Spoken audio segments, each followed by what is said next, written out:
Hi, my name's Monica from Rise. Today's workshop is a parent's introduction to young people's mental health. We'll be discussing the teenage brain, some signs and symptoms to look out for, how you can talk to your young person about their emotions, and the 5 ways to well-being. So what happens to the brain through those teenage years? Well, as the brain gets ready for adulthood, it makes a lot of changes. The brain likes to use as little energy as possible, so it cuts off lesser used pathways.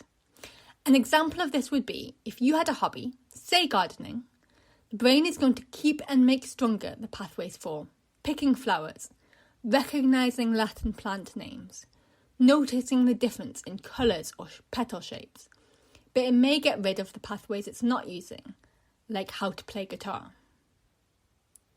This also happens to our thought processes. The thoughts we have more regularly are reinforced whether these are helpful thoughts or not. These pathways can be built back in adulthood. It's just a little bit harder. It's why you may find that you find it harder to learn new things as you've gotten older. As the brain goes through these changes, it finds it easier to process information through its emotional centres rather than its rational or thoughtful centres. This doesn't mean teenagers are unable to process information in a rational or thoughtful way. It just may take more energy and a more conscious effort to do so. Another interesting fact that researchers found is that teenagers often misinterpret facial expressions. This means when talking to your young person, it can be beneficial to tell them how you are feeling rather than relying on them understanding the emotions you are showing them. So what are some signs to look out for?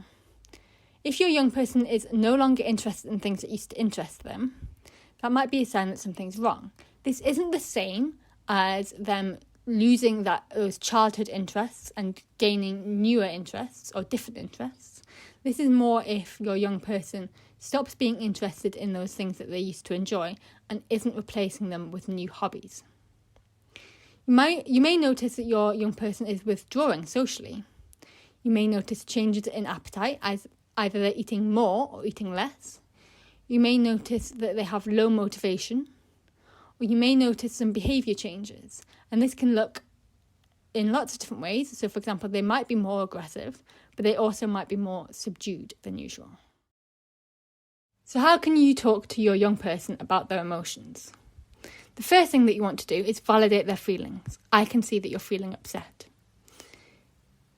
You should use open questions when asking them things. So tell me about how you're feeling, rather than are you feeling angry?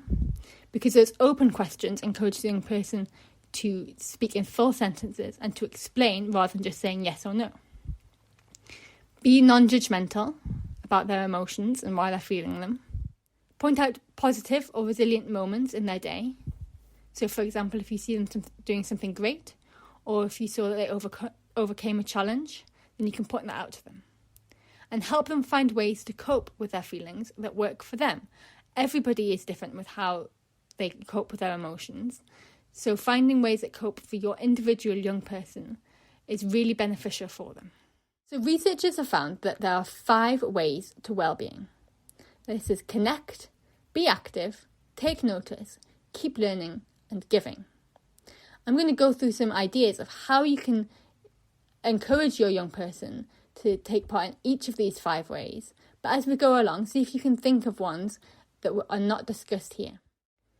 So a young person could connect with other people by having family nights.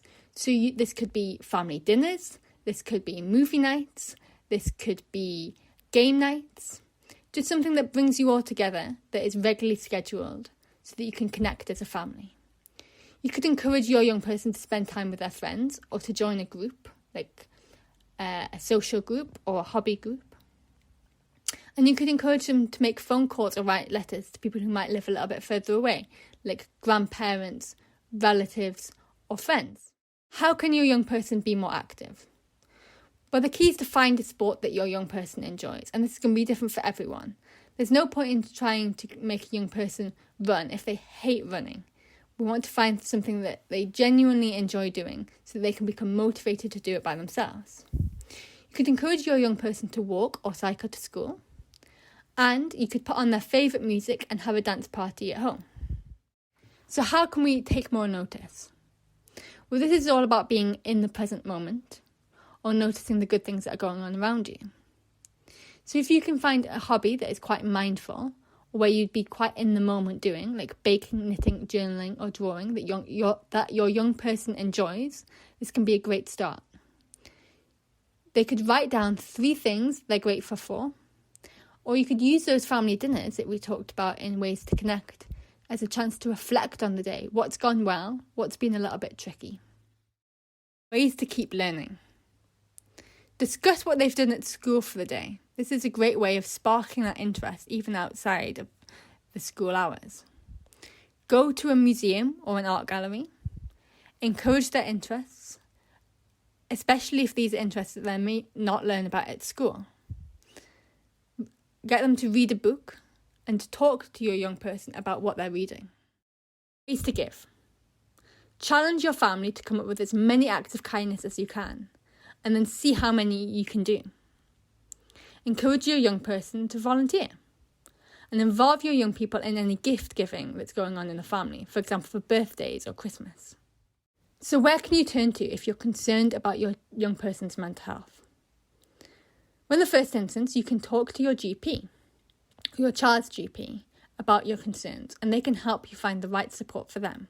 You can also refer to Children and Young People's single point of access on 0303 123 1147, where they will be able to signpost your referral to an appropriate service.